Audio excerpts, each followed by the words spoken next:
Merkel Media. What does the goddamn line say, Tony? Please do not use gendered language. Then what? I'll be arrested, put in airport jail?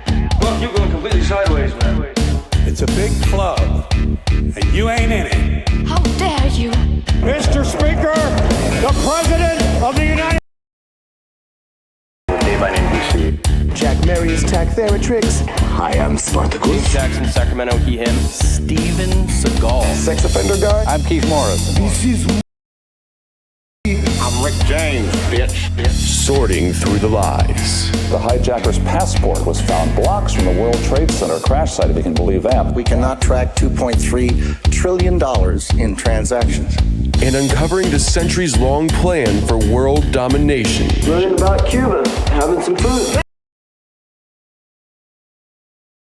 In a Turkish prison. Swangles in Fort Lauderdale. I have sent 6 of my Libyan missiles to Jumping off a cliff, 2 German bisexuals. Oh, you English are so superior, aren't you? Thank you, comrade. And now, macroaggressions. That's what assholes call it. With your host, Buddy, I don't know who you are, but you're about to get chlamydia. Charlie Robinson. Hey, Whitey, where's your hat? You want to drop the blame on Charlie and say it's all Charlie's fault. He was a retard. I get some goddamn diuretic.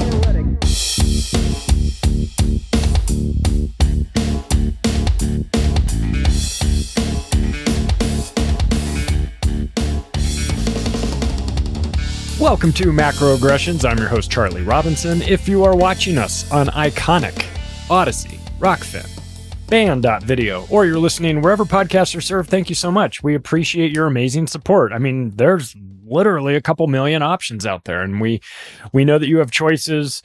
Thanks for hanging out with us. If you like this show, you can share it with your friends and family. It's how this has grown from, just this little operation to being the number one show in over 20 different countries, according to Chartable, in the government section of iTunes. I don't know how it all works. I just know that's what they say. So we'll take it. Thank you all for this support. If you want to follow me, you can do so on Twitter at macroaggression. I get wild over there, or as wild as they'll allow me to get. The website is theoctopusofglobalcontrol.com, and you can reach out to me there. Thanks to our sponsors. My God, we couldn't do this show without our sponsors. They make it all work. Any support you show for them goes to help support the show, and we do appreciate that. True Hemp Science has been amazing to us. They're a small business. They're based in Austin, Texas. They are making the best hemp-based CBD out there. No joke. You can go try it out. You can go to truehempscience.com/macroaggressions and take a look for yourself. I like, there's 2 different types that I like. I like the number 19 and I like the number 41. And the reason why I like those as opposed to the other ones is because they have a little bit more of a pick-me-up component to it. So it keeps me going, and I take all this stuff in the morning. So if it's going to keep me going during the day, then it's a good option for me. So take a look and see what you think. Number 19, number 41, those are the ones that I like. But also, this is the product, Bioactive Silicate. It is a 2-ounce bottle. It costs about $40. Take a 1-gallon jug of distilled water, and you take this, dump the whole thing in there, shake it up, and then every morning and every evening you do about a 2-ounce shot of this. It's really about the easiest thing you can do for your body. It takes 5 seconds, no exaggeration, to do this. And what Bioactive Silicate does is it kills bacteria and biofilm. It detoxifies the body. The reason for it is to change the pH balance in your body, to alkalize your body. We're supposed to be at 7.0. Most of us aren't. Our diets are really wonky. It screws everything up. What this product, Bioactive Silicate, does is it helps to sort of bring you more in balance with where you're supposed to be, to alkalize the body, to raise the pH level to 7.0. Helps your joints. Helps tendons, it helps tissue repair, it helps flexibility, it helps skin health, wrinkle prevention, sleep regulation. It does quite a bit. And it's one of those things where, at least in my experience with this, I didn't know anything about it until they sent me a box with products and this was in it. And they explained to me, this is the future of medicine. This is the future of the company is bioactive silicate. Have you heard of it? And I was like, no, I don't know anything about it.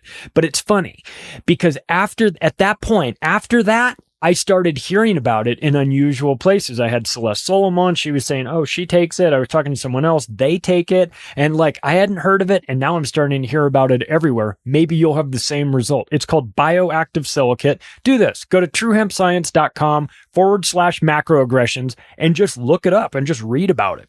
And then you tell me if you have one of these situations where you had never heard of it and then you heard it on this show and now you hear it everywhere, because that's been my experience. So truehempscience.com/macroaggressions on your way out. Use the promo code MACRO to save yourself a little bit of money.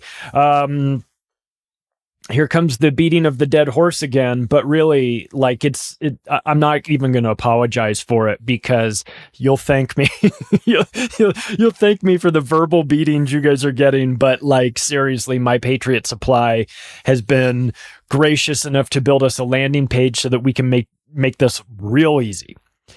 Preparewithmacroaggressions.com is the website. On this page, you can find everything that you'll need to know about getting yourself ready with storable foods, water filtration, air purification, seeds, survival coffee, camping gear, energy generation, solar capture. All these things are available there. And it had always been theoretical. It had always been camping supplies and those tinfoil hat wearing prepper maniacs that think that the world's going to end.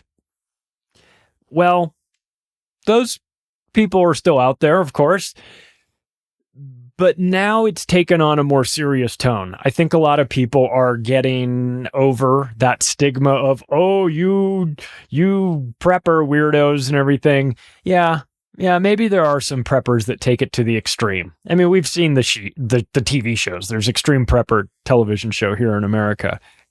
You can take it too far. You can also not take it nearly far enough. And that is the fear I have for Americans, really everyone, but American in general, man. We are so dependent on this supply chain, which is fine if everything is working and we're living in a world that's well-oiled and all the machines are functioning and maybe one breaks down, but there's another one to replace it. But man, I'll tell you what, it feels like we're living in a world where everything is not just broken, but intentionally broken. And you don't know what's going to happen next. I'll tell you, you can be wrong in life about a lot of things, but you can't be wrong in life about if you get yourself in a situation and you are out of food. That's a mistake you only make once, and it costs you. So look, we cannot fix the variables that are coming at us. We don't even know what they are. Okay. There are certain things that you can do. There's a lot of things you can't do, but there are some things that you can. Getting yourself prepared in advance of what's coming is an obvious and logical thing to do. I think where the line is can I afford it? I think that's really where I don't think anybody is in denial that we need them. We need this. It's good to have. All those things make sense. The question is, can I afford it? And I think that that's a good question to ask yourself. But I think the follow-up question is, can I afford to not have it? Is buying storable food in advance for, 3 months supply, is it expensive?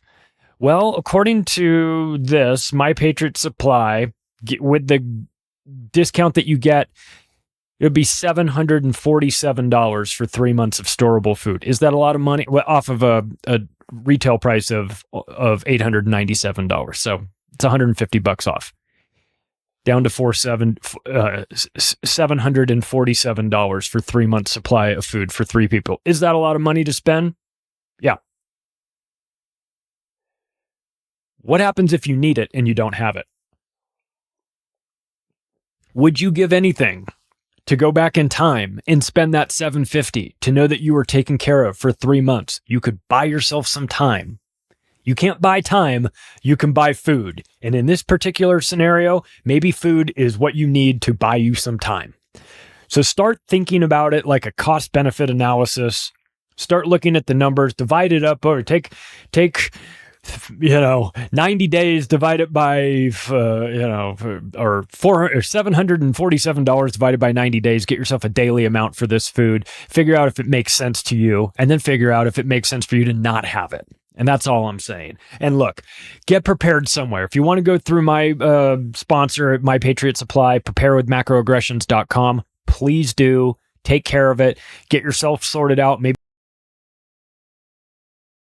them, do what you need to do, or go to the grocery store on your own and get food that way. I really do not care at this point. I just want to make sure that everybody's good. Everybody's thinking about this. You're not dwelling on it, not making yourself insane or crazy or scared, or those are bad things. But being prepared, that's a good thing. And take some of this money. Hell, you know what? At the rate inflation's going, just exchange your soon-to-be worthless Federal Reserve notes for food. You might find that spending $750 on 3 months of survival food is the best investment you ever made. Licensed to give investment advice. I'm just saying, I want everybody. That's the end of it. That's the end of the sales pitch, which I don't even really consider it to be much of a sales pitch. I'm going to remind you because the media won't.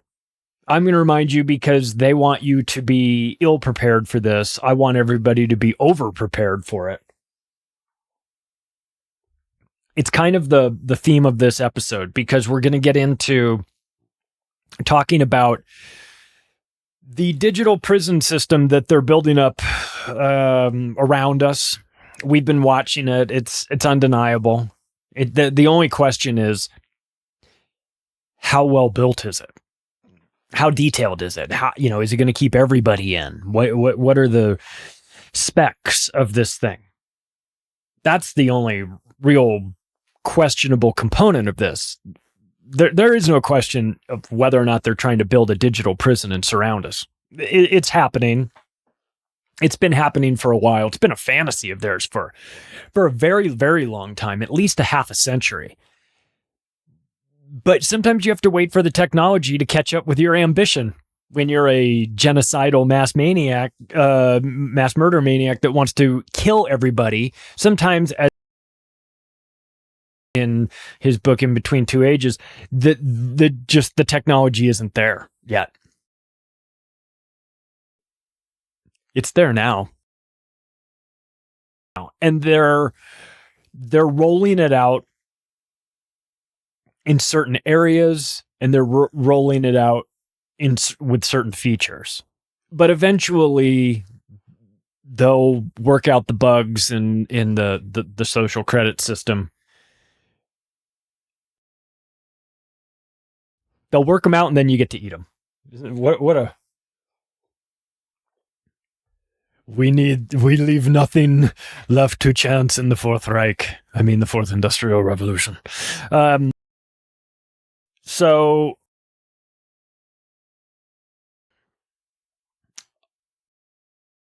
that is the great resetting of the digital prison too. It's like, the digital prison isn't working. Have you tried turning it off and then turning it back on again? Oh yeah, it works now. That's the great reset. The great reset is the turning off and then the turning on of the technology, just to make sure. So, so the great reset is, I think by definition, a radical socialist plan designed by the elite, and I use that term loosely, to reset the world's economy so that they can insert a centralized and managed totalitarian galactic empire. I mean, I guess let's just go full Star Wars or full China. It would be like China, but with a Western feel to it. It's the galactic empire. That's what it is. We joke about Klaus Schwab being a supervillain. We joke that he's got the Emperor Palpatine outfit on. Like, the idea of the Great Reset to bring everybody together into a centralized form of control is, like, by definition, the Empire from Star Wars. And you don't have to be a Star Wars fan to understand. The Empire were the bad guys, run by the Emperor and Darth Vader and all these guys, and then they had all the stormtroopers, and that was a centralization of power. And then the rebels, meaning like Princess Leia and all these guys, they were the ones fighting against that. So in this scenario, we are we are the rebels.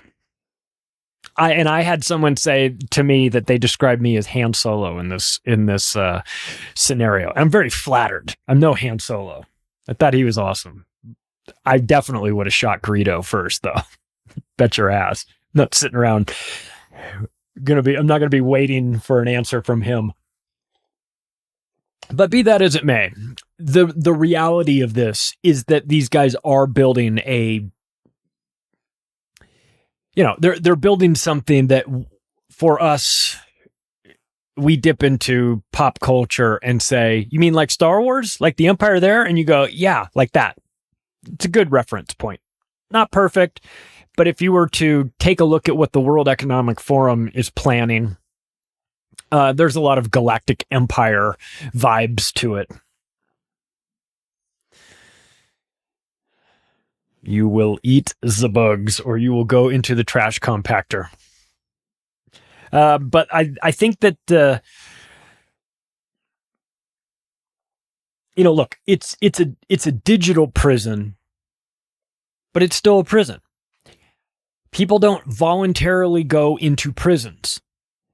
You have to change the rules on them and put them in prison, or you have to convince them that it is in their own best interest to voluntarily go into this prison. So that's the trick. It works better when the slaves don't know they're slaves. It works better when the prisoners don't realize they're prisoners. So if you can convince the public to just get on board with the program, it's going to go a lot easier for the controllers. Well, it's going to go a lot easier for everyone at first. It's not going to be good for the people that walked into the digital prison. But again, they're essentially the people. You've seen the closed circuit video of, like,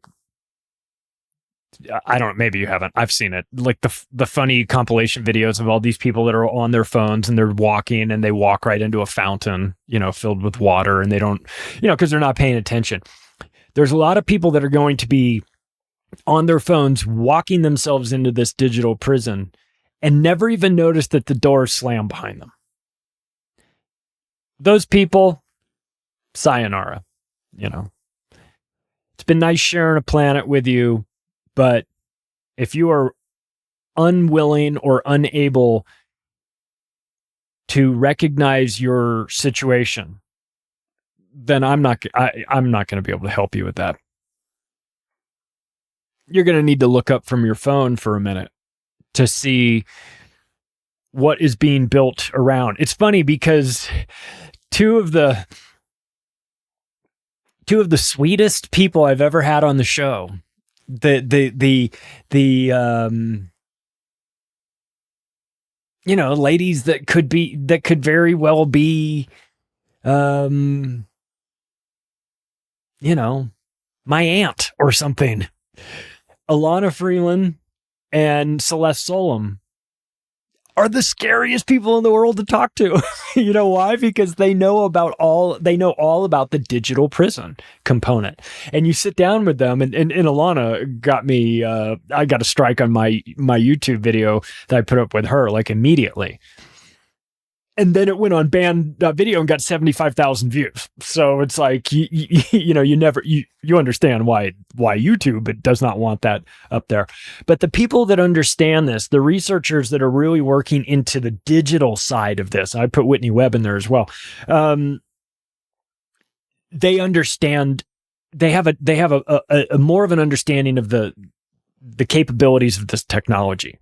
And because they understand what it's capable of, they can talk to you about it in a way that will scare the shit out of you. And I fully encourage you to go back through a couple episodes for the transhumanism episode I did with Ilana and the other digital episode I did with Celeste Solom, and listen to them break it down, because I think they do a very good job. They're very measured and obviously very intelligent, and they understand this, and they know it's scary. But because they're women also, they have a way of explaining it in a way like they're trying to not scare you. But it's scary. It's just when you realize that they have all of the pieces that they need, that the pieces to build this digital prison are no longer like conceptual and we have to wait a couple decades for them to, for the technology to catch up with our ideas. No. The technology's there. It's ready to assemble it all. That's the problem, is that it had always been in the future. It had always been once we have this, then we can do that. Or, or the fantasies that these guys had, that Zbigniew Brzezinski had, and that he was very clear about. The limitations that they had to this one world government plan. The limitations were that the technology just wasn't there.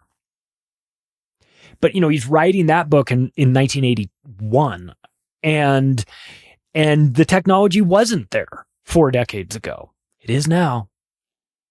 And it's growing exponentially. So the technology that didn't exist in 1981 did exist in 1991. And then that is used, you piggyback off of that, and that technology is used in 2001. And then so it's exponential growth of technology. And so we're at a point where they're trying to corral us into this digital prison. And once they do, the doors on the boxcars shut and you go, oh shit, we're stuck in here. I should have been paying attention.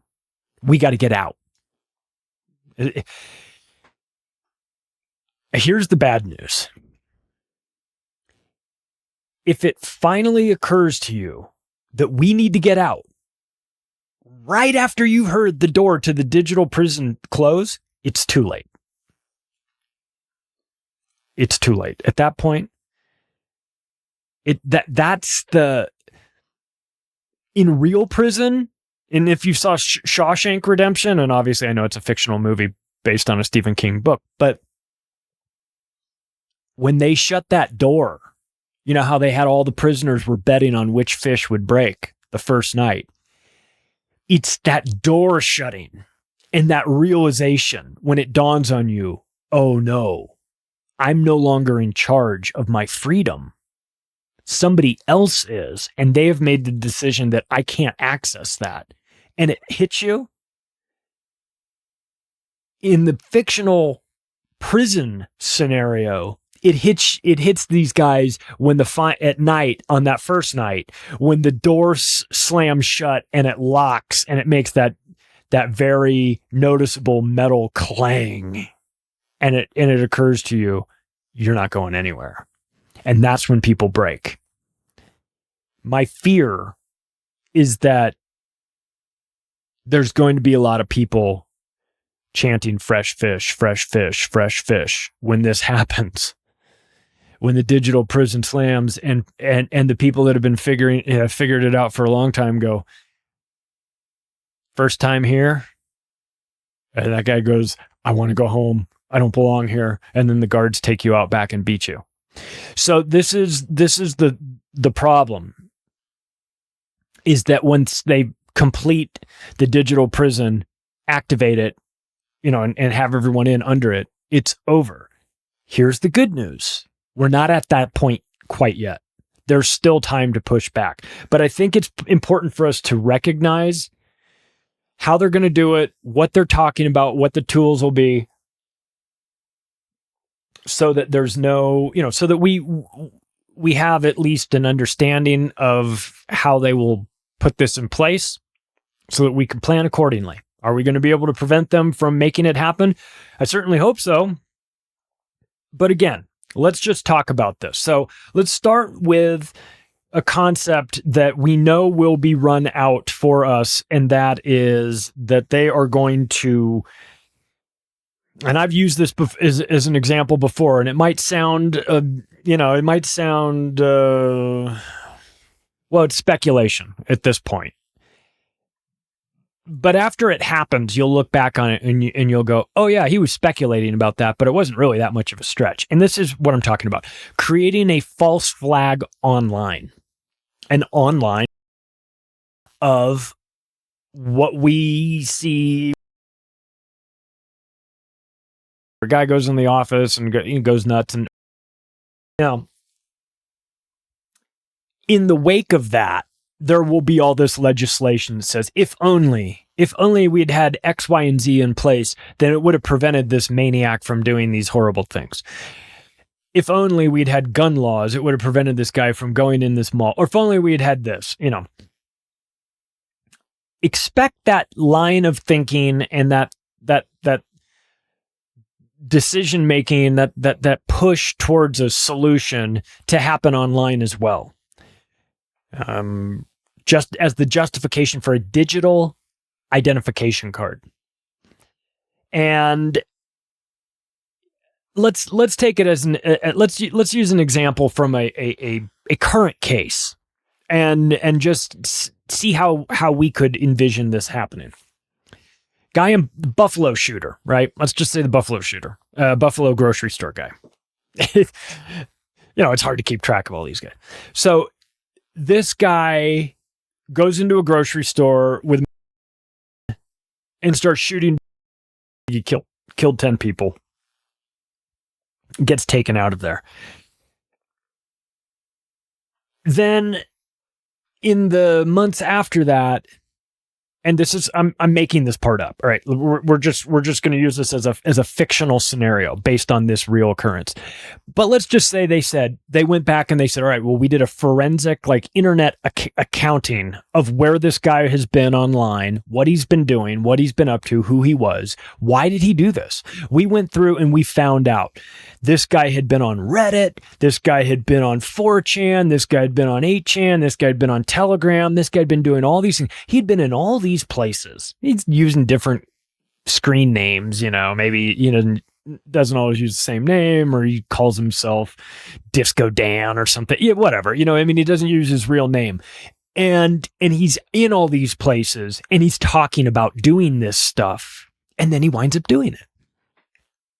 If only we had known who this guy was, we could have stopped this before he went and did this. If only we had known his identity, because he was saying the same things. He was saying he was going to go to a grocery store. He's saying he was going to go shoot everybody. He was going to say, he says he's doing all this. He's got his guns. He's ready for the fucking Civil War, whatever, right? Whatever in this fictional scenario. He said he was going to do it, and then he did it. And we would have been able to stop him if it hadn't been for the fact that a digital identification card doesn't exist. But if one did exist, and he had to use it every time he logged into Reddit and 4chan and 8chan and Telegram, then we would have known who he was. He might not have even been saying this stuff. But if he had been saying it, we'd say, who's saying all these crazy things about shooting up grocery stores? Oh, it's this guy who didn't live in Buffalo, who lived a couple hours away. Oh, it's this guy. Let's go to his house, knock on his door, pull him out, take him down to the station. If only we'd had a digital ID card. You understand how this is going to be rolled out? Going to sell it. Not actual reality, not that any of that would ever really work, because, like I just said, if there was a digital ID card that you had to get in order to be online, be saying a bunch of those at your house. Online violence, maybe theoretically it would certainly talking, but in the end, if someone wanted to do this stuff, they'd probably would be able to do it anyway. But it's not about keeping you safe. That's just the justification they will use to get the internet ID card. Because in the end, let's just be crystal clear about this. The feds don't give a shit if people die from shootings. They don't care. There's a lot of people out there. Mass shootings aren't all that common. these guys deal, there's wars out there that take out millions of people. Mass shootings take out a dozen people here, a dozen people there. It's statistically insignificant to them. They don't give a shit about protecting you from mass shootings. They want information. They want to know who you are. They want to know who everybody is online, not to keep you safe, but to keep them safe from you. Somebody that would rightly be pissed off with the shit that they're doing. They want to know who you are, because you might come for them. So this is where we have to kind of understand. If they tell you an internet ID card is there to keep you safe, you can be assured it is not there to keep you safe. It's not about that. That'll be the sales pitch. That's how you'd sell it if you were them. That's how they always do it. So keep that in mind. False flags happening online as the pretext and justification to push and start the conversation. It might take a while, but start the conversation about the internet ID card. And let's piggyback off of that for a second, because here we have Elon Musk and his potential Twitter purchase, which may or may not be in jeopardy. We'll see how it all plays out. But one of the things that he is concerned about, and rightly so, is the bot activity on Twitter. And he said, if it's less than 5%, I can deal with that, because that's what they told the Securities and Exchange Commission in their quarterly filings, that they have less than 5% bots, and that's fine. And my purchase price reflects that. If that turns out to not be true, I want a reduction in my purchase price to reflect the increase in percentages of bots that are on this, whatever. We've heard this conversation. The part that he's not saying, at least not out loud, is that he talked about human verification on Twitter. And everyone's like, yeah, we got to verify humans so we get rid of these bots. Okay, be careful with that. I don't want there to be bots there either. But if it's human verification through a digital internet ID card, and that is why that's how you get rid of bots. That's the path towards getting rid of bots. Be very careful about getting on that path. Because again, the reason for it makes sense. It's logical. We need to know who you are. If I know who you are and you're online, then I know you're not a bot, right? And you don't want this place to be filled with bots, right? We saw what that can do. So you're going, yeah, you're right. I don't want there to be a bunch of bots. And I know I'm not doing anything wrong, so I have my digital ID card. And you go, wait a second. I just walked into it. So that's what I'm talking about. Be very careful about the push to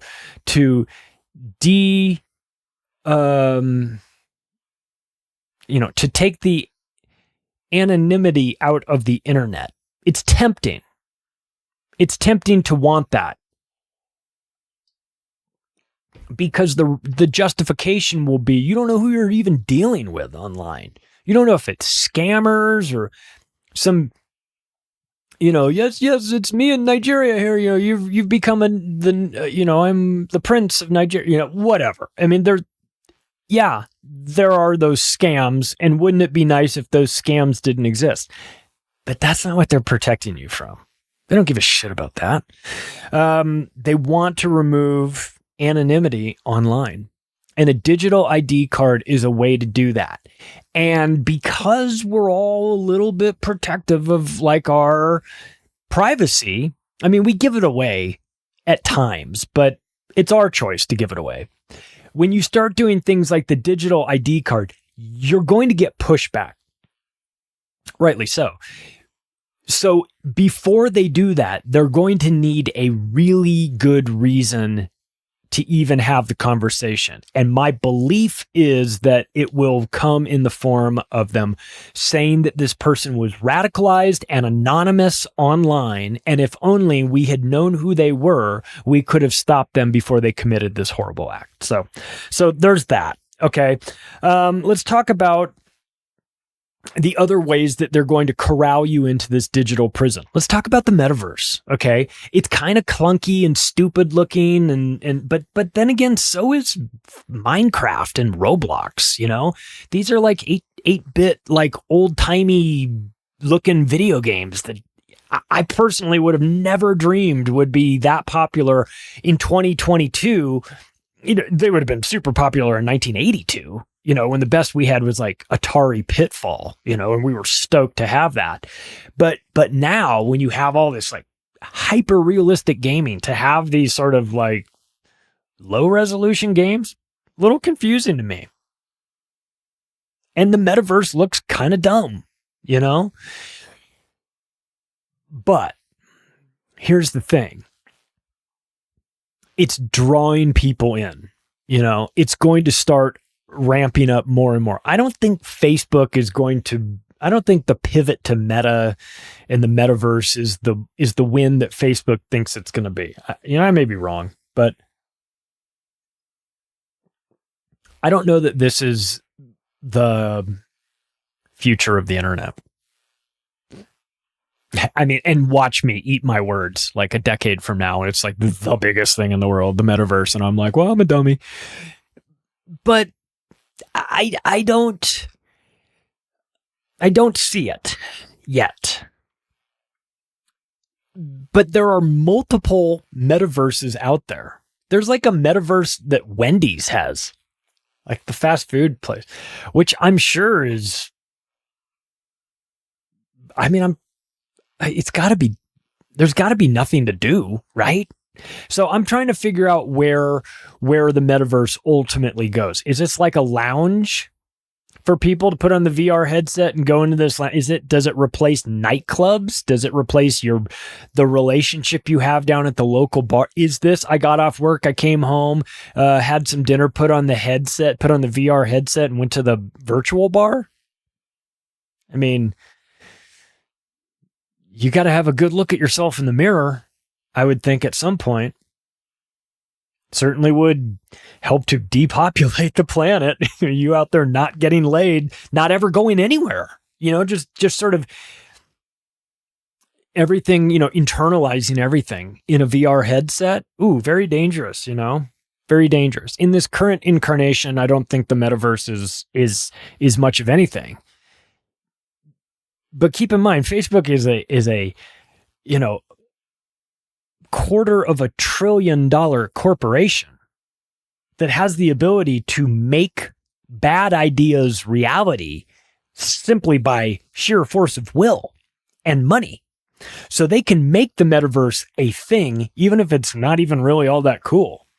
And that is going to peel away a certain percentage of the population into normalizing the idea of putting on a virtual reality headset and disappearing for a while. Now, we all do it online anyway, or in music or whatever. So there's nothing inherently wrong about the concept of escapism a little bit. But where I get suspicious or cautious, I guess, is when big tech is offering it to me, because I just don't trust them with their given their track record. So I think it's something for us to think about. And a subset of the metaverse would be like Internet 3.0 is what they're calling it, right? Like the next version, the next incarnation of the internet, and how that's going to work and what that's going to be. And is that going to be just a more interactive feel? Well, fine. If it's more interactive, that might make it cooler. It will more than likely make it the reasoning, what they use to get you into this digital prison. It's where the action's happening. It's where all the interaction's happening. It's in the metaverse, and the metaverse is here. And once you go in the metaverse, it's like they got you. Or once you convert a percentage of your attention onto the metaverse, like we do with social media. We take an hour of our day that we might normally spend with our families or walking our dogs, or maybe even doing something as equally pointless as watching TV, but instead we do that. We put an hour into Twitter. So we're already making these trade-offs with our time and our energy. The question is, will it get to a point where there's no trade-off? It's just, you're not trading for something else. There is nothing else. That's my fear. We've got a whole new industry. And I'll say that we'll put this off of Internet 3.0. A whole industry of smart contracts that are being managed. Currently, smart contracts are running off of like mostly Ethereum based smart contracts, but I don't know that is set in stone. I think there's a lot of room for things to be flexible. It's not to say that you can't have Bitcoin or blockchain based smart contract. In fact, they're working on that. I don't know how that's all going to shake out. I don't know if there's room for multiple versions of smart contracts, but at some point they're going to try to put all the contracts online as well, which makes sense from a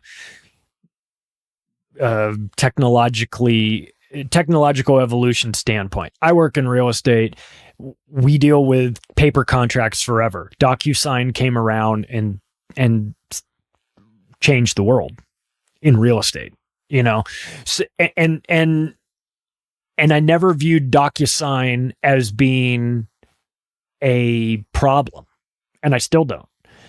A digital signature that was verifiable and it held up in court and it was accepted by real estate industries and it was accepted as a legal signature on a contract. And once that happened, it made everything a whole lot faster. It streamlined things. I'll send that out to you for signatures.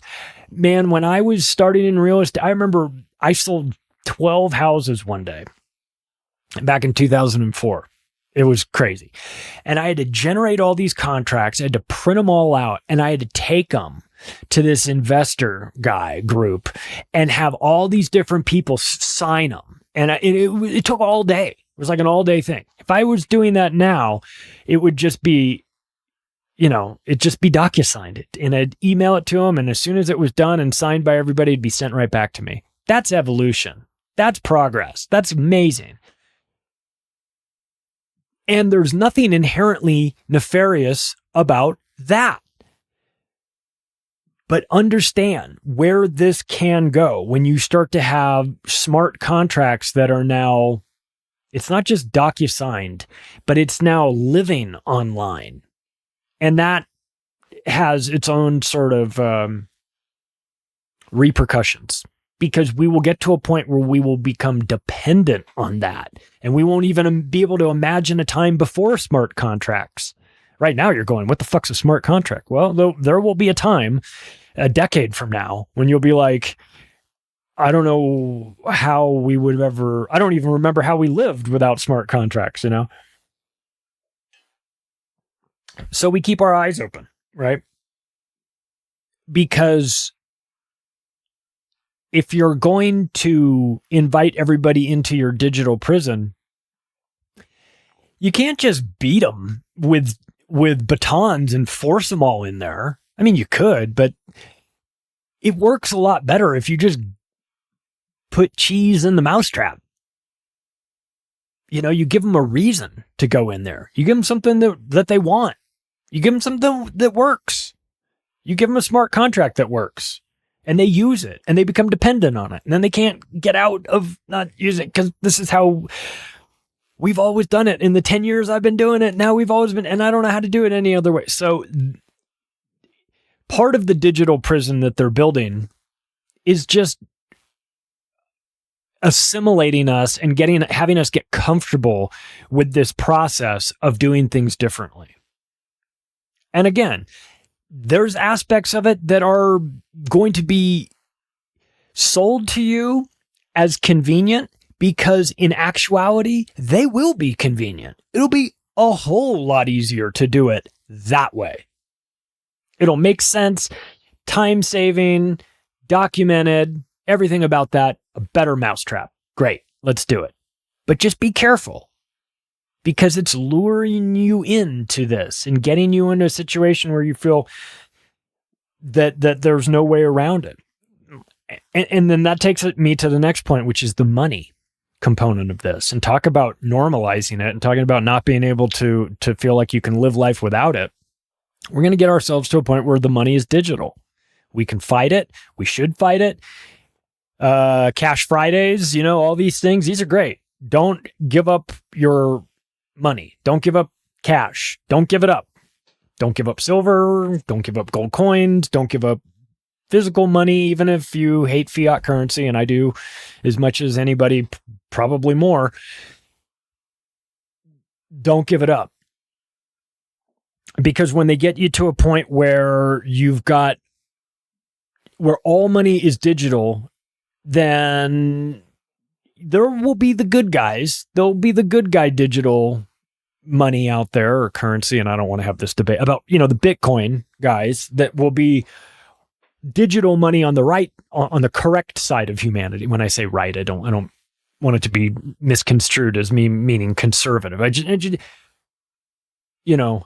program, like digital money that is blockchain based and fully transparent and here, like that's the idea behind Bitcoin.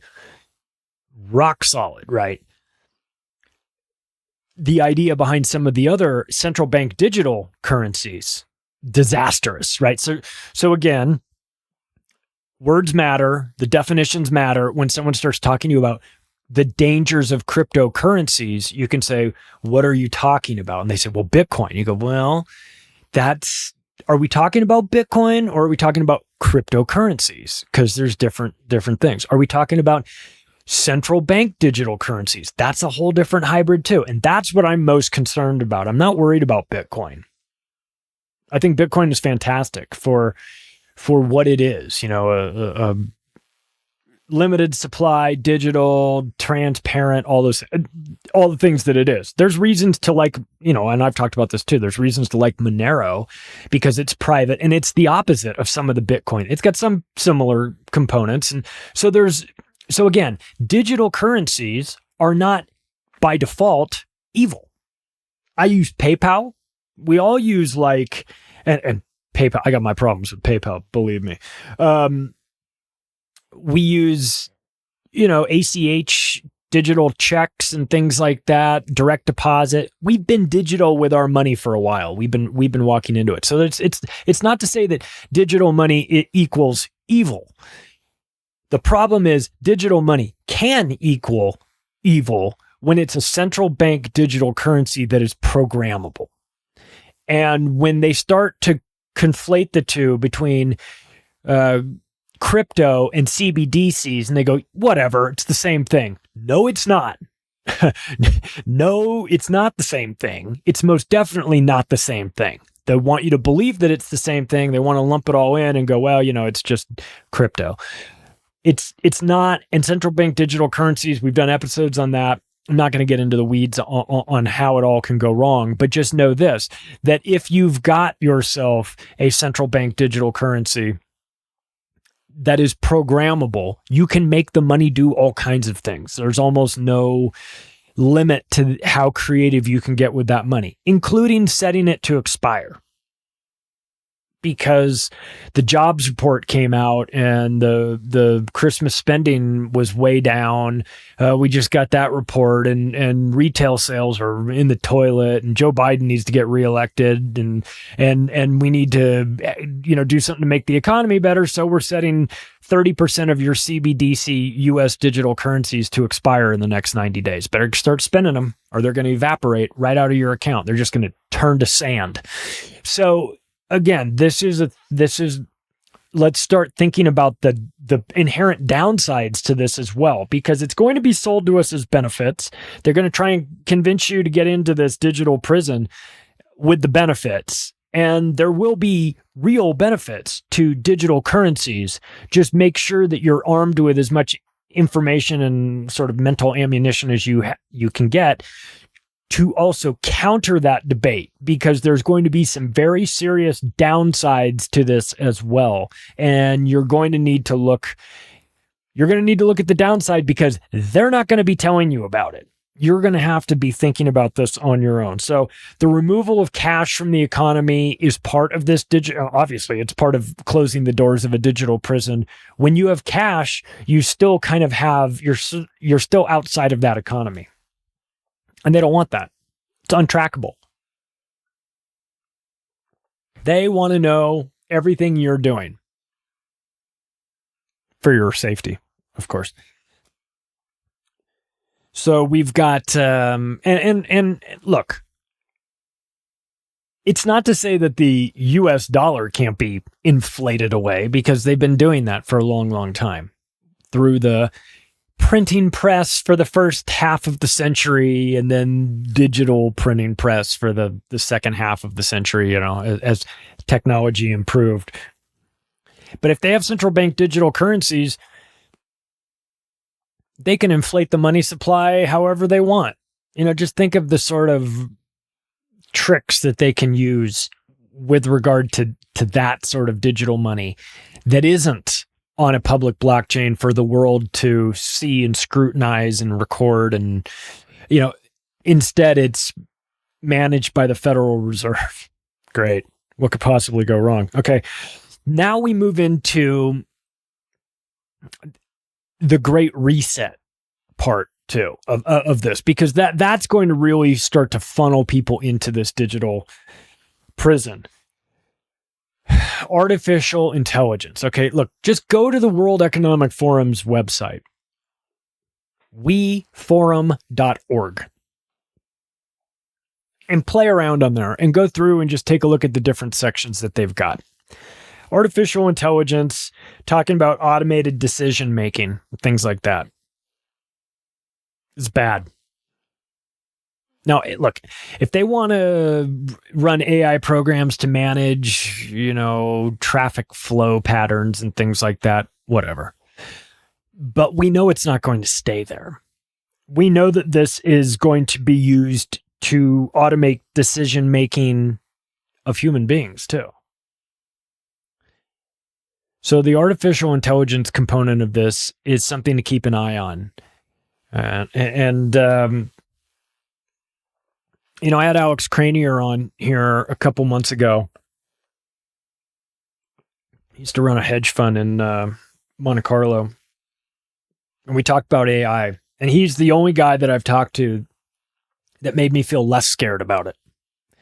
Glad I talked to him too, because he said that a lot of the things that they have planned, that they talk about AI's capabilities are so far out of the reality for AI ever achieving that it's just pipe dreams. And he said that that's like 80% of the stuff they talk about that is just fantasy, will never happen, can never happen. He's talking about the computing power necessary for like a Tesla to recognize the difference between a balloon going across the road and a child going across the road, and that it's fucking impossible for it to calculate all of the information that needs to go into that decision making in the amount of time that it takes. And he just said a lot of that stuff is never going to happen. So that made me feel a little bit better, but only a little bit better, because I know that they intend to make it happen. Their intentions haven't changed. Maybe the technology isn't ever going to catch up with their devious intentions, but I know that their ideas, what they want, that hasn't changed. Whether they can actually make it work through artificial intelligence or some other set of programs, that is yet to be determined. But I know that what has not changed at all in this scenario is their desire to make that, to want that to happen. So aspects to keep an eye on. Cybersecurity is going to be huge. That's going to, you can't have a prison that isn't always focused on security, right? You've got to, you've got to have a cybersecurity component to this that'll be sold to the general public. ESG scores are going to be a big part, a real big part of this digital prison. And James Lindsay's done great work on this. He's talking about, he's all been out of shape about ESG right now these days. I mean, normally it's critical race theory and tranny story time for him, and I'm with him on all those things. But ESG has really pissed him off. I think he's coming to the understanding that a lot of us have come to, which is this is a social credit score for corporations. And if you think of the sort of manipulation that these guys can do to humanity with social credit scores for individuals, that same level of control and adjustment and prompting and corralling and all that can happen, it's guilting, shaming, manipulation, all that stuff that can happen in a personal social credit system can all happen and will happen in a corporate social credit system. And that's what ESG is. So it's in everything is digital. Environmental, social, and governance, they're all about data. They're all about tracking your environmental footprint. They're all about assigning a score to you, an ESG score, a score that measures. They've got to come up with some criteria, some sort of scale for measuring this, right? And so the environmental and social and governance has come up with a number system, and they're going to give you a number just as as some sort of barometer to tell like where you are on the list of, am I in the middle? Am I in the middle of being, does that make me a good citizen or am I half bad? I'm still polluting. I'm still out there expelling carbon into the atmosphere. But the ESG corporate social credit score, the personal social credit score, these are going to be the things that really drive a lot of people into these digital gulags. Climate. You would think that the climate would have nothing to do with digital technology. But you would be wrong, of course. You go outside and there's nothing more natural than the clouds and I guess I shouldn't say the clouds these days. They're so fucking unnatural. Actually, it's the worst example I could have possibly given. So I go outside and I look at the clouds out there and they're all natural. Wait, no, they're not. They're all fucking chemtrailed. What am I talking about? Theoretically, you would go outside and nature would be out there just being nature, right? It'd have no digital footprint to it at all. But these guys have found a way, or they're going to find a way through climate lockdowns to measure carbon in the atmosphere. Will be a gigantic scam, or how it already is. Measure carbon in the atmosphere, come up with some number that they've picked out of their ass that is the mark that you cannot be above that. And then anything above that, they'll tax the shit out of you, even put you in a digital prison or whatever. All going to matter. So the climate, which theoretically shouldn't have any sort of digital aspect to it at all, is most definitely going to have a digital aspect to it, because they're going to try to quantify it. They're going to try to quantify how much worse the climate is today than it was a year ago, and how much did you guys contribute to that, and how much should you be punished for your contributions to making the climate worse. Mind you, the measuring, the calibration, all of that stuff will be completely subjective, flawed, and full of shit. Just know that. But still, they'll use that. They'll say, well, we measured and the line's here and you're above the line, so you have to pay the carbon tax. And what does that do? It modifies your behavior. You go, well, yeah, it's bullshit and all, but I don't want to pay this tax. I can't pay this tax. Next time around, I won't pay that tax. Next time around, I'll make sure that I'm not driving to Vegas to go see that concert with my friends. I'll just go to the movies instead, at home, where I don't have to drive. So again, subtle, manipulative behavior modification through social credit scores, social credit systems, ESG scores, behavior modification. So you wind up in a digital prison. You're in this prison, you might not even recognize it because it's been so subtle. Your You sauntered into this digital prison in such a subtle way that you danced your way into it. You didn't even realize you were doing it. That's the most devious part about this, is that a lot of people will wind up living in this, becoming a part of this, not even recognizing how much of themselves they've given up, how much of their freedoms they've given up. Digital healthcare will be a part of this. We've got to see what's going on. You've got to take the digital pills that tell us whether, what your levels are. This is just technology, guys. There's nothing nefarious about this. We're going to give you a pill. It's got an RFID sensor and it's going to go through your body. It's going to tell us where all these other things are. You're going to need to take this every day, but because of that, that's going to feed back into this computer. It's going to crunch all this numbers, and we're going to know whether or not we should raise your life insurance policy, because you're about to fucking die. You just don't know it yet. So your policy, you know what I mean? Think about it like that.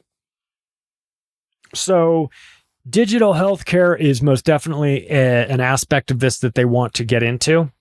And I would think that,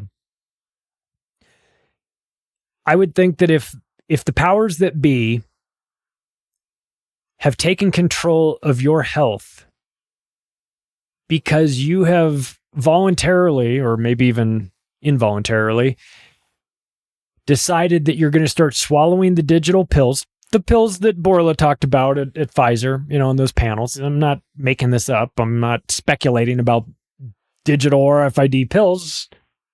They've announced them. They're talking about them openly in the public. But if you get to a point where that's the norm and you're taking your pills, you can never claim to be free. You're in the digital prison. You're just expecting it to be bars. It's not going to be bars. That's not how it's going to work. If you're expecting the warden to walk by and slam the door and click the key, and then you're shaking the bars yelling Attica, it's not how it's going to be. It's more subtle than that, which is way more dangerous and totally less fun. Not that prison's going to be much fun, but this is it's a world controlled by smart tech. It's digital thermostats. And, so again, it's not so much that you're in an actual prison, but when you no longer have control over how warm or cold it is in your own house, because your Nest / Google smart thermostat is feeding all that data into a big AI computer that's going, if you keep, I know it's cold outside, but if you turn that heat up 1 more degree, it's going to trigger you. It's going to throw you into a new level where now you're paying 8 times as much for energy, and your social credit score is going down, and it's modified your behavior. And you're going, I can turn the heat up. I want to turn the heat up. I'm just not going to. How do you measure that? Is there a social credit score that can measure that? How do you quantify inactivity? How do you measure the things that you wanted to do but decided you weren't going to do because you didn't want some sort of repercussions to happen to your digital identity? They've already built a digital voodoo doll of you. You just don't know it, or you just don't think about it. And they're building a digital prison. Are you going to go voluntarily, or are they going to have to drag you away kicking and screaming? That's really the question. Hey, if you like this episode, you can take the additional step right now of sharing it with your friends and family. You can follow me on Twitter @macroaggression. The website, the octopus of globalcontrol.com. You can go to Amazon.